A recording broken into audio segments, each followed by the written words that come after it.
Hi hello and welcome back to my YouTube channel. Atma എന്ന് പറയുന്ന അസോസിയേഷനെ കുറിച്ച് ഞാൻ മുന്നേ പറഞ്ഞിട്ടില്ലേ. അപ്പോൾ ആത്മ എറണാകുളത്ത് ഒരു പ്രോഗ്രാം കണ്ടക്ട് ചെയ്തിട്ടുണ്ടായിരുന്നു കേട്ടോ.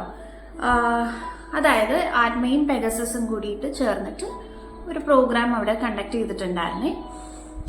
അപ്പോൾ നമുക്ക് ഇവിടുന്ന് ട്രിവാൻഡ്രത്ത് നിന്ന് നമുക്കൊരു ബസ് ഉണ്ടായിരുന്നു. അതായത് ട്രിവാൻഡ്രത്തുള്ള ആർട്ടിസ്റ്റുകൾക്ക് അങ്ങോട്ട് പോകാൻ വേണ്ടിയിട്ട് ഒരു 35 സീറ്ററിൻ്റെ ഒരു ബസ് ഉണ്ടായിരുന്നു. അപ്പോൾ അതിനകത്ത്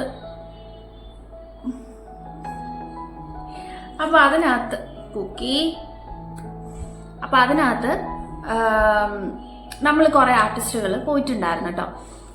അപ്പോൾ ഒരു ഡേ ഞാൻ ആത്മ മെമ്പേഴ്സുമായിട്ട് സ്പെൻഡ് ചെയ്തിട്ടുണ്ടായിരുന്നു. അപ്പോൾ ആ ഡേ എങ്ങനെ ഉണ്ടായിരുന്നു നമുക്കൊന്ന് കണ്ടാലോ.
യെസ്, ഞാൻ ഫസ്റ്റ് ടൈമാണ് ഞാനിങ്ങനെ ഒരു ആത്മയുടെ കൂടെ ഇങ്ങനെ ഒരു പ്രോഗ്രാമിനൊക്കെ ആയിട്ട് പോകുന്നത് കേട്ടോ. അപ്പം ഞാൻ ഞാൻ മെമ്പർഷിപ്പ് എടുത്തിട്ടൊരു 3 വർഷമേ ആയിട്ടുള്ളൂ.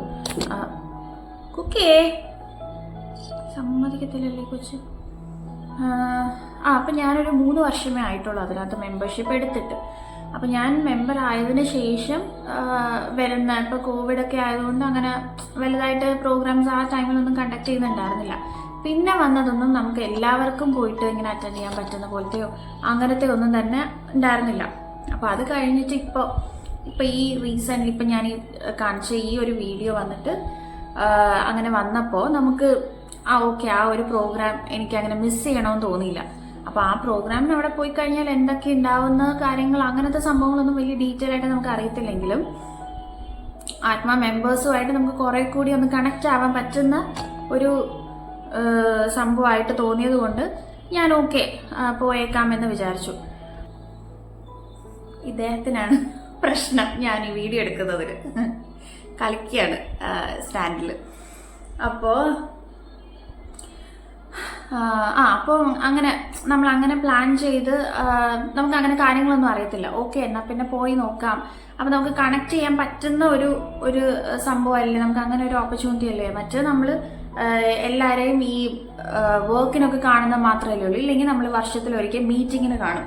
അതല്ലാണ്ട് നമ്മളങ്ങനെ ആരുമായിട്ടും അങ്ങനെ ഡെയിലി ബേസിസിൽ കാണുന്നതോ അങ്ങനെയൊന്നും ഇല്ലല്ലോ. അപ്പം അതുകൊണ്ട് ഇങ്ങനൊരു സംഭവം വന്നപ്പോൾ പോയേക്കാം എന്ന് വിചാരിച്ചിട്ടാണ് പോയത്. പക്ഷേ വിചാരിച്ച പോലെ അല്ല കേട്ടോ. ഞാൻ വിചാരിച്ചു ഞാൻ കുറച്ച് സൈലൻ്റായിട്ട് ഇരിക്കുന്ന ആളായതുകൊണ്ട് എനിക്ക് പെട്ടെന്ന് അങ്ങനെ ജെല്ലാവാൻ കുറച്ച് ടൈം എടുക്കും എന്നാണ് വിചാരിച്ചത്. പക്ഷെ അങ്ങനെയല്ല കേട്ടോ. നമ്മൾ ബസ്സിലെല്ലാവരും സംസാരിച്ചു, എല്ലാവരും പാട്ടൊക്കെ പാടി, ഞാൻ വരെ പാട്ട് പാടി. അതെനിക്കും അവർക്കും ഭയങ്കര ഒരു അതിശയമുള്ളൊരു കാര്യമായിരുന്നു. പാട്ടൊക്കെ പാടി അങ്ങനെ മൊത്തത്തിൽ എൻജോയ് ചെയ്ത് അങ്ങോട്ട് പോയി ഇവൻ്റൊക്കെ കഴിഞ്ഞ്. പക്ഷെ തിരിച്ച് വന്നപ്പോൾ എൻ്റെ ദൈവമേ, ഞാൻ കഷ്ടപ്പെട്ടു പോയത്. തിരിച്ച് രാത്രിയിൽ നമ്മളൊരു 10 മണിയപ്പോൾ തിരിച്ചു. 4:30 ഇവിടെ എത്തി. എനിക്ക് 6 മണിക്ക് ഷൂട്ടുണ്ട്. അപ്പോൾ അതൊരു വീക്കിൻ്റെ ലൈഫ് വീഡിയോയിൽ ഞാൻ കാണിച്ചിട്ടുണ്ടായിരുന്നു. ഞാൻ വന്നിറങ്ങി, മേക്കപ്പ് പോലും ഞാൻ മാറ്റിയില്ല. ജസ്റ്റ് ഒന്ന് മെയിൽ കഴുകിയിട്ട് ഞാൻ അപ്പം തന്നെ ബാഗും എടുത്ത് ഞാൻ ഇറങ്ങുകയാണ് ചെയ്തത്. ഉറങ്ങാനൊന്നും സമയം കിട്ടിയില്ല. അപ്പോൾ അത് കുറച്ച് ഹെക്റ്റിക്കായിരുന്നു. എന്നാലും ഇറ്റ്സ് ഫൈൻ. നമുക്ക് അങ്ങനെ എന്നും വരുന്നൊരു സാധനമല്ലല്ലോ, വല്ലപ്പോഴും ഇല്ല, നമുക്ക് അഡ്ജസ്റ്റ് ചെയ്യാം. അപ്പോൾ അങ്ങനെ ഒരു സാധനം വന്നപ്പോഴത്തേക്കും തിരിച്ചു വന്നപ്പോൾ എന്താ പറ്റിയെന്ന് വെച്ചാൽ കാലിപ്പോൾ നിങ്ങൾ കണ്ടില്ലേ, എനിക്ക് കുറച്ച് ഇങ്ങനെ സ്വെല്ലിങ് ഉണ്ടായിരുന്നു. കാല് വന്നിട്ട് കുറച്ച് ഇൻഫ്ലെയിംഡ് ആയി. അതായത് ഞാൻ മറ്റേ കിറ്റൻ ഹീൽസ് എല്ലാം ഇട്ടിട്ടുണ്ടായിരുന്നു. അപ്പോൾ അതിട്ടിട്ട് ഞാൻ ഈ 24 hours അതിൽ തന്നെ ആയിരുന്നു. പിന്നെ നമുക്ക് ബസ്സിലിരിക്കുമ്പം എനിക്ക് കുറച്ച് ഹൈറ്റ് ഉള്ളത് കൊണ്ട് നമുക്ക് കാല് നീട്ടി വയ്ക്കാനൊക്കെ കുറച്ച് പാടായിരിക്കും. അപ്പോൾ അങ്ങനെ മൊത്തത്തിൽ ഇങ്ങനെ ഞെരുങ്ങി പിതുങ്ങിയിരിക്കുമായിരുന്നു അപ്പോൾ കാല്. അപ്പോൾ അതുകൊണ്ട് എനിക്ക് കുറച്ച് പാടായിരുന്നു തിരിച്ച് വന്നപ്പോഴത്തേക്കും. അങ്ങോട്ട് പോയപ്പോൾ ഒന്നും അറിഞ്ഞില്ല, പക്ഷെ ഇങ്ങോട്ട് വന്നപ്പോൾ എല്ലാം അറിഞ്ഞു. അപ്പം തിരിച്ച് വന്ന് ഞാനിവിടെ കാല് കുത്തുന്ന സമയത്ത് ഇറങ്ങാൻ നേരത്താണ് എനിക്ക് ആ പെയിൻ വന്നു തുടങ്ങിയത്. കാലിന് താഴെ കുത്താനേ പറ്റുന്നുണ്ടായിരുന്നില്ല. കുറച്ചധികം കഷ്ടപ്പെട്ടു. അങ്ങനെ ഒരു 3-4 ദിവസം ഞാൻ കഷ്ടപ്പെട്ടു. അപ്പോൾ അതൊക്കെയാണ് പോയിട്ട് വന്ന വിശേഷങ്ങൾ. പക്ഷെ എനിക്ക് ഭയങ്കരമായിട്ട് എനിക്ക് ഇഷ്ടപ്പെട്ടു കേട്ടോ. നല്ല രസമായിരുന്നേ. നമ്മളെല്ലാവരും ആ ഗ്രൂപ്പിനകത്ത് വന്ന എല്ലാവർക്കും ഇതിന് വേണ്ടിയിട്ടൊരു വാട്സാപ്പ് ഗ്രൂപ്പ് ക്രിയേറ്റ് ചെയ്തിട്ടുണ്ടായിരുന്നു. അതായത് നമ്മൾ ഈ കാര്യങ്ങളൊക്കെ പറയാൻ വേണ്ടി ഒരു കോർഡിനേഷൻ ഈസി ആക്കാൻ വേണ്ടിയിട്ട് ക്രിയേറ്റ് ചെയ്ത ഗ്രൂപ്പാണ്. പക്ഷെ ആ ഗ്രൂപ്പ് നമുക്ക് ഡിസോൾവ് ചെയ്യണമെന്ന് ആർക്കുമേ ഉണ്ടായിരുന്നില്ല. എല്ലാവരും ഭയങ്കരമായിട്ട് അങ്ങ് ജെല്ലായി, ഭയങ്കര എൻജോയ് ചെയ്ത് പോയിട്ട് വന്ന് ഇപ്പോഴും അതിനെപ്പറ്റി നമ്മളിങ്ങനെ കാണുമ്പോഴത്തേക്കും ഡിസ്കഷൻ ഉണ്ട്. അയ്യോ അന്ന് നല്ലതായിരുന്നില്ലേ, അടിപൊളിയായിരുന്നില്ലേ, അങ്ങനെ ചോദിക്കും. സോ അതാണ് എൻ്റെ ഫസ്റ്റ് ആത്മ പ്രോഗ്രാം. അപ്പോൾ hope you all like this video. നമുക്ക് നെക്സ്റ്റ് ഒരു വീഡിയോ ആയിട്ട് കാണുന്നവരെ